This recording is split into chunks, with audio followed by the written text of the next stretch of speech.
Kisah batu yang membawa lari baju Nabi Musa alaihi salam.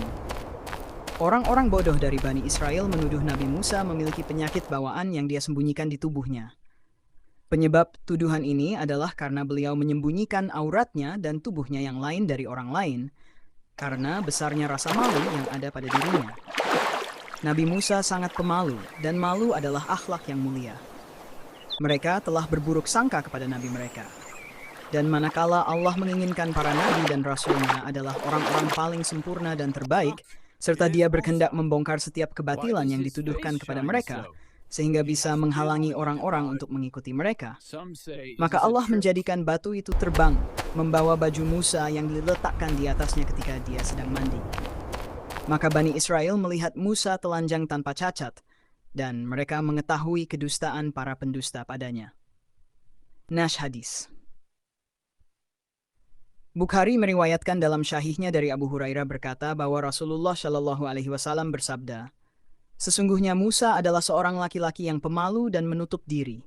Kulitnya tidak terlihat sedikit pun karena rasa malunya.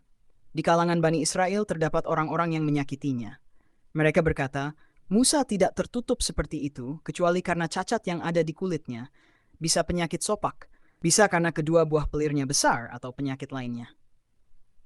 Dalam riwayat yang lain dikatakan karena Nabi Musa memisahkan diri dari umatnya ketika mandi. Beliau tidak bergabung dengan umatnya lantaran rasa malu yang dimilikinya sangat mendalam. Maka inilah yang membuat umatnya menuduh yang tidak-tidak kepadanya.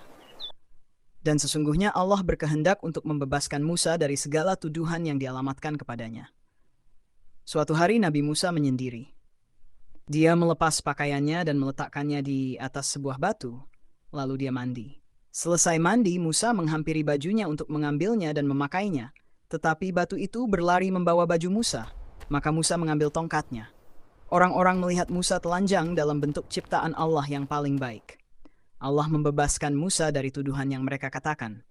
Batu itu berhenti. Maka Musa mengambil bajunya dan memakainya. Musa mulai memukul batu itu dengan tongkatnya. Demi Allah, pukulan tongkat Musa meninggalkan bekas di batu itu sebanyak 3 atau 4 atau 5. Dan itulah firman Allah. Hai orang-orang yang beriman, janganlah kamu menjadi seperti orang-orang yang menyakiti Musa. Maka Allah membersihkannya dari tuduhan-tuduhan yang mereka katakan. Dan dia adalah seorang yang mempunyai kedudukan terhormat di sisi Allah. Rasulullah Shallallahu Alaihi Wasallam lebih malu, dan beliau memuji rasa malu dalam sabdanya. Di kalangan Bani Israel, orang laki-laki dibolehkan mandi dengan telanjang. Sebagian melihat kepada sebagian yang lain. Ini syariat yang berlaku pada umat Nabi Musa pada masa itu dan tidak masa sekarang. Walaupun hal ini dibolehkan pada zaman itu, tetapi Nabi Musa hanya mandi sendirian karena rasa malunya yang besar. Dia tidak mau menampakkan kulit tubuhnya dan auratnya. Orang-orang bodoh lalu menebar gosip. Ini menunjukkan bahwa tidak ada yang selamat dari gosip orang-orang seperti ini, bahkan para nabi dan rasul sekalipun. Allah berkehendak membebaskan Nabi Musa dari tuduhan orang-orang bodoh dan pendusta. Maka Allah membuat skenario bajunya dilarikan batu agar umatnya menyaksikan langsung tentang kebenarannya. Nabi Musa memukul batu itu dengan pukulan orang yang mendidik. Yang unik adalah, tongkat Musa yang terbuat dari kayu itu bisa berbekas di batu yang keras. Terdapat bekas-bekas pukulan tongkat Musa di batu tersebut, sebanyak pukulan yang diberikan oleh Musa. Biasanya tongkat kalah dengan batu, karena batu lebih keras dari kayu. Dan yang sering terjadi adalah, tongkat akan patah jika kamu memukulkannya ke batu. Akan tetapi, tongkat Musa bukan sembarang tongkat. Ia diberi banyak kelebihan, dan salah satunya yaitu bisa meninggalkan bekas di batu. Pelajaran-pelajaran dan faedah-faedah hadis. Kaum laki-laki Bani Israel boleh mandi telanjang. Hal ini termasuk yang dinasak dalam syariat Nabi Muhammad dan haram bagi kita. 2. Besarnya rasa malu Musa. Di antara rasa malunya adalah dia menutupi auratnya dan jasadnya dari manusia, walaupun syariatnya tidak melarang itu. 3. Para nabi dan rasul tidak lepas dari gangguan orang-orang bodoh. Seperti itu juga orang-orang syalih, sehingga dibutuhkan kesabaran untuk menghadapinya.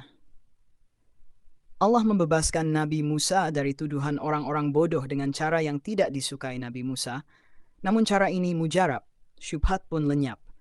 Dan Allah pemilik hikmah yang mendalam dan keputusan yang tidak tertolak. 5. Terdapat dua tanda kekuasaan Allah pada makhluknya dalam hadis ini. Batu berlari membawa baju Musa, padahal tidak lazim batu berlari atau terbang. Bekas yang ditinggalkan oleh tongkat Musa di batu itu ketika Musa memukulnya. Padahal tongkat yang meninggalkan bekas di batu bukanlah sesuatu yang lazim. 6. Para nabi adalah orang-orang yang sempurna penciptaan dan akhlaknya, karena Allah memilih orang-orang terbaik dan terpilih untuk memikul risalahnya dan menunaikan amanahnya. 7.